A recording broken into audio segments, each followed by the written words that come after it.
నీకు అనుగ్రహించబడ్డ అవకాశాలు నిర్లక్ష్యం చేస్తూ పిచ్చిగా చెలరేగిపోతూ నీ సరదాల్లో నీ సరసాల్లో మునిగిపోతూ ఉంటే ఇక చాలని దేవుడికి విసుగొస్తే అయిపోయిందంటే కృప నీకు. నీ వెనకాల 1,00,000 మందికి దొరకవచ్చు, నీకు అయిపోయింది. అదే యేషయ్య కూడా చెప్పిన పాఠం.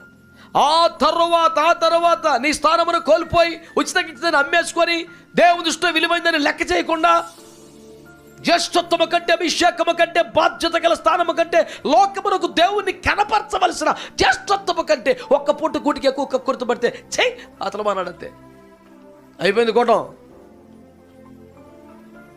దేనికోసం ఏం వదిలేసుకుంటున్నావు? ఆ తెలివి ఉండాలి కదా. మట్టి కోసం మాణిక్యమును విడిచిపెట్టను. మాణిక్యం కోసం మట్టి వదిలేసుకోవచ్చు, కానీ మట్టి కోసం మాణిక్యం వదులుకుంటామా? తెలివి ఉందా? పరలోకం కోసం ఈ లోకాన్ని వదులుకోవాలి, కానీ ఈ లోకం కోసం పరలోకం వదులుకుంటే బుర్ర పని చేస్తుంది అసలు.